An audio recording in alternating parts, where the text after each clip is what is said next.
Hey everyone, Tech here. Welcome to Tech's Tavern. Grab a brew, pull up a chair, and let's continue our series, our LP series, on Crusader Kings to Croatia.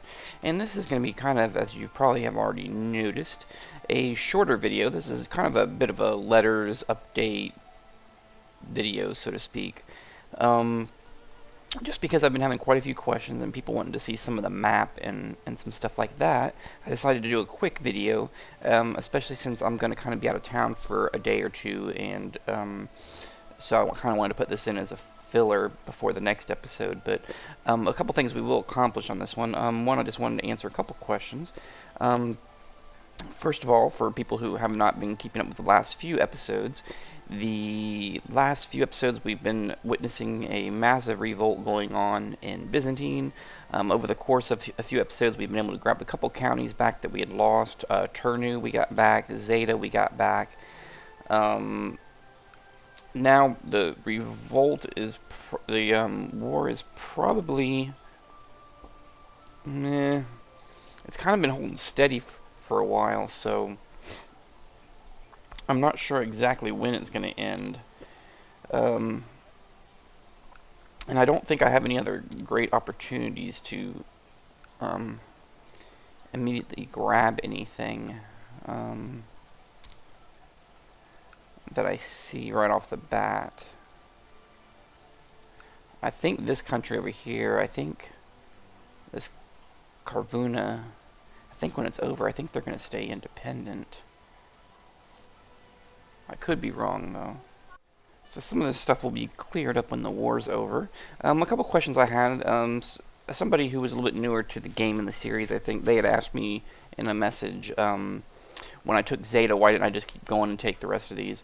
That's one big difference with some of the, with Crusader Kings 2, and in general, some of the paradox strategy games. It's not like they try to kind of model certain parameters.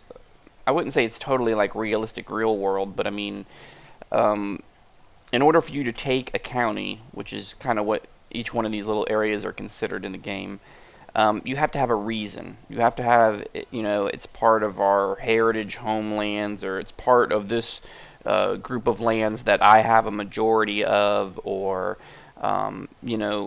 things like that. There's certain reasons that you can have for taking a county. And when you go to war, because you say, hey, that county is supposed to be mine, my grandfather's grandfathers had that land, and you go to war for it, well, then you're going to war for that county. You're not going to war for their whole country.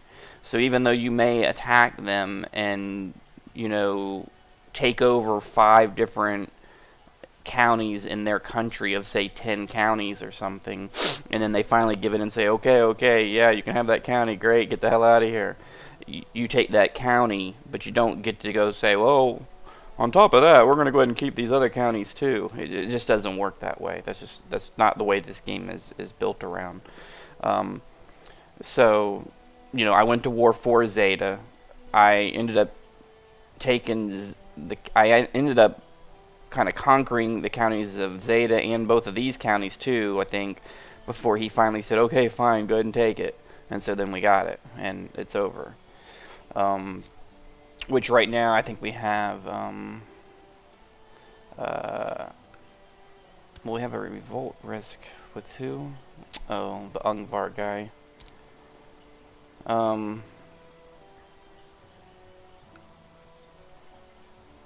Yeah, we'll figure out what to do with him on the next episode. A couple other things people said. Well, I had one person who said, why don't I take Venice? Which is probably a good question. You got Venice sitting here, which is their own little dealio right in the middle of all this. And as you can see, the Holy Roman Empire is just going crazy. They actually took Denmark. Denmark is no longer Denmark. The Holy Roman Empire took it.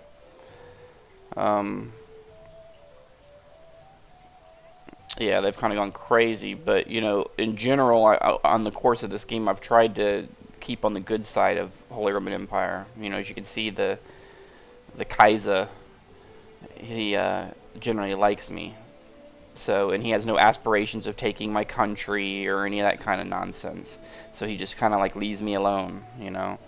So, I mean, because if you look at it, Croatia, I mean, if you overlaid it here, it's, you know, I'm about the size of over half of his country. So, I mean, I'm one of the largest neighbors he has. You know, France is he's whittled away at France. So, I mean, as far as it's me and Sweden that are kind of the only ones that are butted up against him, keeping him under control to a certain degree. But back to the Venice thing, I don't have a reason, as I was going over before, to actually take them. And they're not going to go for offer of vassalization because he doesn't have a lower rank, because he is considered a king. So I would basically, if I wanted to go get this, I would have to probably go try to get a false claim against it. So I need to send my guy over there to, you know, pay some people off, create some falsified papers saying, no, Tech should have this place. Which, you know, is not a bad option because,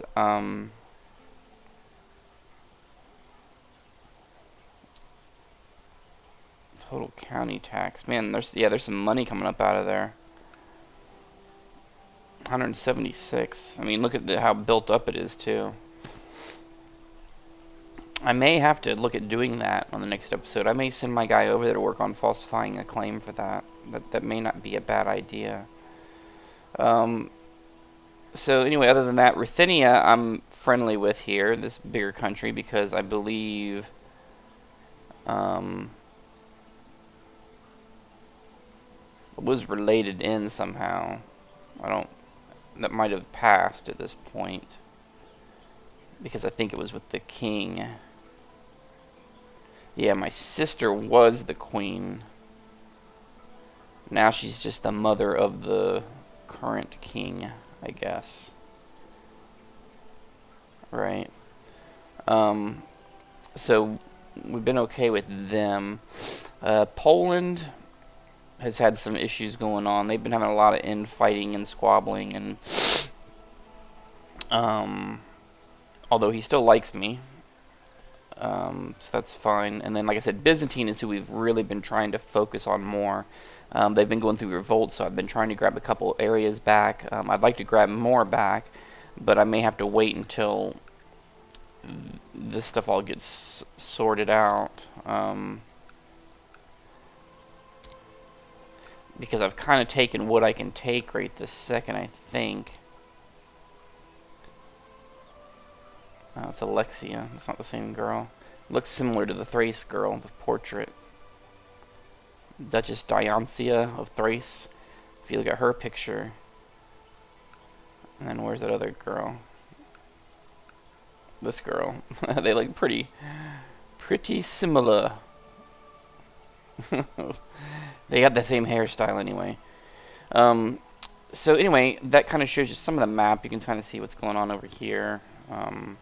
You know, Sweden still has kept most of their area.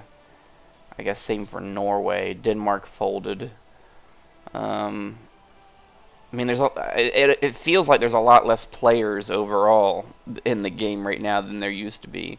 It seems like some of the smaller guys are starting to get gobbled up, and it's getting down to where you got about, you know, 8 different dudes running 90% of the country, so, or of the world. So, but we'll see how this Byzantine stuff turns out on the next episode and continue forward from there. So anyway, that will be it for now. Thanks for watching, and I will catch you guys on the next one.